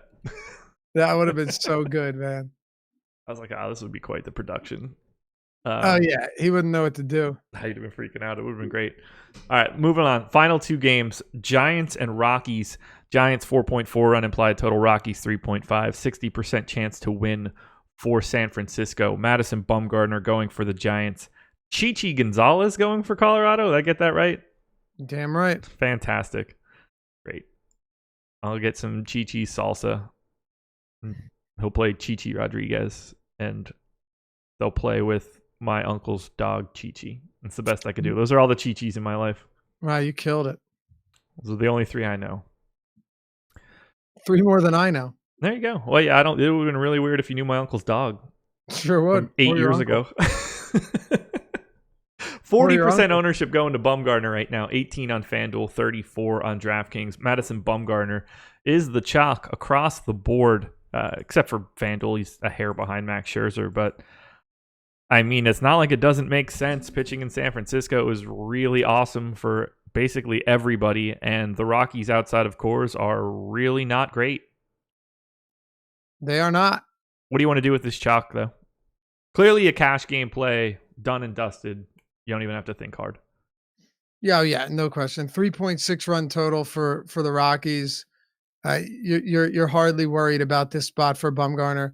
And really the biggest thing that comes into play here is having Trevor Story out just really, really cripples them. Because it's really weird. Brendan Rodgers doesn't make the team much better compared to Story. No. This is what we call replacement level player, Josh. Yes. I mean, really, Blackman's a good hitter. David Dahl's a good hitter. But, and by the way, Desmond is day-to-day as well. So, aren't we all? If he's out, who outside of Arenado from the right side of the plate is even remotely imposing? I mean, Chris Iannetta, I guess, but that's not like the way that we're answering that question. In a DFS scope, but not in like a real life. That's what I mean. Like, no, I'm saying if you're Bumgarner or if you're rostering, you're not like, oh God, Iannetta's batting 8th. I'm gonna pivot away from Bumgarner. Maybe we'll get lucky and Ryan McMahon will put one in McCovey Cove and tell him to go grab that shit out of the ocean. Here's why I think it's not the ocean. Here's why I think. Are we doing this again? No, I promise I won't. This is why I think Bumgarner is not only a good cash play, but a phenomenal tournament play just across the board. Yesterday, the Rockies ran out not 3 or 4 or 5, but 6 left-handed hitters. I felt like I was at that Heat press conference for a second. Really think about this. That's how often do you see a team run out 6 lefties against a lefty? You really don't. Not a lot. Did you see what Pomeranz did? I don't want to talk about it. Would you fade him? Mm-hmm. No. It didn't really matter all that much because I mostly just went to John Lester, so it worked out. But yeah. But the big thing is Bumgarner's striking out 21% of righties this year. Yeah. 30.3% of lefties. 26% K- BB rate. 0.79 whip. He's been really good against lefties as he should be, right? And he's allowed 16 home runs on the year, 13 to right-handers. That is the worst of any pitcher on this slate today by 3 home runs. But against lefties, you're just not getting those numbers. Maybe they only run out 5 lefties, but anytime I get a above average left-handed pitcher going up against more than half the same handed as he is, I even in tournaments, it's going to be really, and at Oracle Park, really tough to get away from that. Yeah, it's going to be a long day for David Dahl and Ryan McMahon. I completely understand why Madison Bumgarner is getting the ownership that he is. I probably won't get to 34% just because of how much I like that Snell, Heaney, Price, Gibson group just above him. I assume that I'm just casting a really wide net over all of those guys. But I get it, and I'm going to have north of 20% of Bumgarner for sure. Yeah, no, he looks great. Yeah, I'm fine with that. I just think those K numbers against lefties are huge, and the lack of power. So much plays into him being a really good play. And even if the Rockies don't run out 6 lefties, who are your replacement level righties going to be? Oh God, who knows? Nobody any good. No. So yeah, that's where I'm at here. Do you have interest in Sam Fran bats before? I certainly don't. Yeah, 4.6 totals, pretty high for a team like that. But they are my second worst stack on the day. Where are you going to make room for them? The only team they're ahead of is the Marlins. Yeah, wow. And there is a chasm between 28th and 29th today. So sorry, Giants, not going to be you guys today. Nope. And I certainly don't need any Rockies. I'm with you. Closing it out. I'll always play Arenado, but go ahead. By the way, yeah. I mean, when it comes to like all-star level hitters, just assume that they're in play regularly. It's all about the stack here. But what I'm saying, he's only 4,700 on DraftKings. I think you can make an argument that Arenado is actually a very good play. Bumgarner's really struggled against right-handed power this year at home as well. And if you're not rostering Bumgarner in these, hell, you could probably roster. I would never do it on a 15 gamer. Wouldn't be surprised if Bumgarner Arenado lineups actually did well tonight. Yeah, that would not shock me one bit.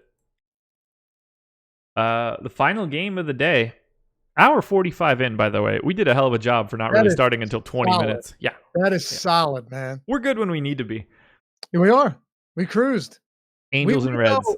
We know what needs to be done once once you're 25 minutes into it with zero progress made, you put it in overdrive, man. 100%. 5-run implied total for the Angels, 4 for the Reds, 60% chance to win for LA. Andrew Heaney going for the Angels. Tyler Mahle going for the Reds. Heaney, 10% ownership on Yahoo, 9 on FanDuel, 10 on DK. Right now, we're talking about my third favorite pitcher. Tyler Mahle. Nope. Andrew Heaney. Yeah, I know. Not a great strikeout matchup or anything like that, but Heaney's got big-time stuff. It has been not fun, his most recent 2 starts. Every start previous to this in his life, he's been a bit of a strikeout pitcher. I'm willing to take my chances again. I don't need to get too crazy. The spot where I love him most is, without question, FanDuel. He's 7,300. That makes him the 15th most expensive pitcher. He can fully break the slate on FanDuel if this game breaks well for him. Yeah, he could. He could. It's a little bit scary to see these strikeout numbers plummet so much. Yeah. Especially against 2 teams that both have active rosters with top 5 K rates first. I'm saying all the stuff you don't want to hear, I know. Yep. But I gotta do it anyway. Mm-hmm. It'd be so much different if it was like, yeah, well, he faced Boston and he faced the Yankees. What do you expect? Pretty much the same excuses I made for Snell. Yeah. But I'm having a tough time making excuses for these 2 starts. And the only thing that keeps screaming in my head is, yeah, he's not a bad pitcher, but did you really expect him to have 10 strikeouts a game? I like him. He's got a great curveball, but the guy was getting like 15% whiffs on his 2-seamer. It's those last 2 starts are just so weird because he faced 21 batters against Tampa. He only gave up 2 hits, but he only struck out 2 guys. Like I know. He pitched like it wasn't him. And then 3 2/3 against Toronto. He still faced 19 batters, gave up 1 dong, couldn't find the plate. The 7 walks is what's really concerning. But it's not like he's even getting hit aggressively. No, and I think, well, the funny thing is, though, his first 3 starts, he gave up multiple home runs in all of them and had 28 total strikeouts across 16 innings, right? How do you hash that out? It's like 2 different people. So here's what I think it is. The one thing that stood out to me against the Rays that was pretty significant, if you look at his plate discipline numbers from that one and the other games, they just weren't swinging at his pitches out of the zone. And that curveball breaks so far out of the zone that if you're not swinging at that, you've got to find another way to do it. And when they did swing at, so like their outside swing rate was 23%. The games before that averaged out at like 37%. Big difference. And then his outside contact was 6. This is the thing I don't like. This is really actually scary. All right, so check this out. Around 35% outside contact combined over his first 3 games. Outside swing rate. Outside swing. His outside contact rate was about 32%, right? So both of them really nice. 22% outside swing over his last 2, 58% outside contact. So they're swinging less and hitting balls outside of the zone each of those last 2 games. So my guess is whatever he was doing, I don't want to say they've caught on because it's only 2 games, but that's really, really significant difference. Yeah, that is not helpful for me. Swinging strike rate way down. First pitch strike rate way down. Only 2 games, but those plate discipline numbers do worry me a little bit. I wouldn't blame you for going there. Yeah. I just wish it was against a team that struck out more and swung at pitches outside of the zone. Yeah, And on DraftKings, it makes it easy to get away from him because there's I just agree. enough guys in the eights. I mean, just give me Snell there. If both of them are struggling, give me the reigning Cy Young winner with a 90% K rate. 100%. Where he's 7,300 on FanDuel, I agree with that. it is worth the risk because if he goes out there like he did in those first 3 games and mows down 10 guys in 6 innings, you are sitting really pretty. Yep. Because you have freed up a ton of money to get to anything, and he has the ability to have a game like Max Scherzer and like Garrett Cole. Oh yeah, of course. He does. It's just the outside stuff that is just really strange to me. I don't even want to look into it any longer. Yeah. Well, I wanted to see the usage on his pitches is all pretty much the same. Yeah. Movement. Let's see what the break is on this curve, because if you've watched this curveball, it looks like a slurve. It sweeps out of the zone. It doesn't really. It's not your looping 12-6 curve. Like, it's a sweeping curve. It really looks like a slurve, but no, it's unless the vertical. Dude, everything kind of looks the same. Huh. Oh man, this guy's gonna make or break me tonight. At least on FanDuel. Hopefully he makes me. Here's one thing that might. Okay, remember I mentioned that there's no way his sinker was going to keep I may say too soon. There's no way his sinker is going to keep getting 15% whiffs. Yes. His last 3 games, 3% on the pitch, 3% whiffs on both of them. But the curveball's still getting a lot of whiffs, like 18, 19 total percent. So I don't know, but I'm not surprised to see that the sinker stopped missing bats. It's just not a pitch unless it's just flat out elite. Yeah. That's getting you, top rate whiff rates. Yeah, not typically that pitch unless you're, I don't know, Brandon Webb or something. Right. I mean, it's rare, and it usually doesn't look like your typical sinker. I assume we're on the same page that neither one of us want Tyler Mahle. I'm a Tyler Mahle fan, but and particularly against righty heavy teams. Yeah. But I generally try and go against teams that will strike out more than twice per game. Yep, completely agree. Angels are my 6th stack overall. They are below average in ownership across both sites. Guess who I'm going to have quite a bit of in comparison to the field? Tyler Mahle. No. But I got you. Ohtani looking pretty tasty. Cole Calhoun looking pretty tasty. I know Miles is probably salivating in chat right now that I said that. Justin Bour. I didn't even mention Mike Trout. He's clearly really good. Yeah, and even though Mahle's good against righties, you still have some cheaper righties on this team as well. Yeah. No problem getting to $4,100 J up. What about La Stella? Yeah, if La Stella's leading off, getting dual eligibility on DK, second base on Yahoo, third base on FanDuel, so all over the map. They have so many more lefties now than they did before. Yeah, I'm gonna have quite a bit of Angels just in comparison to that ownership number. I really like them. I respect Tyler Mahle, but this park has become way better for homers. Yeah. And a team that used to run out 7 righties is this year now running out an improved Tommy La Stella, Shohei Ohtani, Cole Calhoun. Justin Bour is not good, but if he's in the lineup, he still has a pretty nice power stroke. You could get 4 or 5. I'm assuming no, yeah, he won't be in the lineup. I was gonna say Goodwin for a while was, but you won't see him. They can get pretty lefty friendly, and then you can throw in your Trout or whoever else and make it work. Yeah, yep. I'm with you there. Yeah, they are 17th in ownership on DraftKings. Do it. So that'll do it. I'm happy to double them up there. I meant the show. We 15 games up, 15 games down, in and out. Hour 53. We didn't even hit the full 2 hours. Look at us. We are fantastic at our vocation. We really not bad. All right, let's hit the plugs one last time. Dropping the link into the chat. If you want to sign up at Yahoo, go check out Emacs Spotlight Hitters and Stacks article. There will be a link to sign up for Yahoo. You can get up to $30 in Yahoo Sports Rewards points if you use the promo code AWESEMO. One word, obviously. Let's see if they have their PGA contest up. Usually you don't. Usually you don't have to say one word when it's actually one word. Well, some people think it's awesome-o. From the South Park episode. Yeah. Do you know what I'm talking about? Yes, I do. Trust me. I see it in some of our stuff significantly more misspelled than spelled correctly. So, oh, man. Unfortunately, we need to point it out. If you're looking to play PGA this week and you want to get in their no management fee contest, which they also run for golf, same as baseball, $3, same sort of pay structure.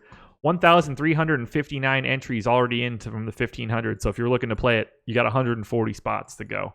Promo code is sports. One word.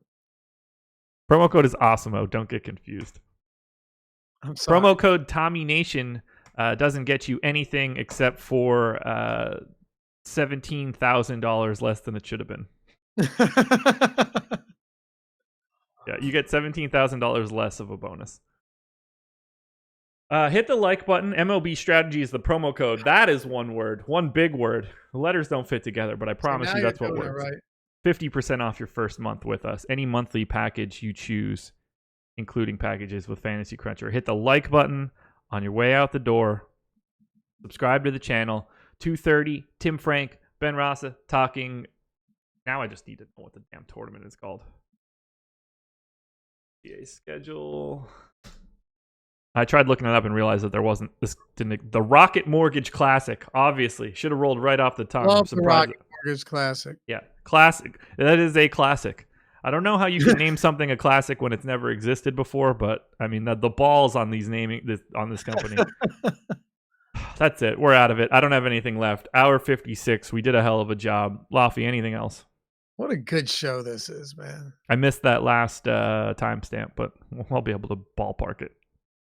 14 out of 15. I call it a victory. Thanks for tuning in, everyone. We appreciate all you. We'll see you back here next time on the Strategy Show. Bye, guys.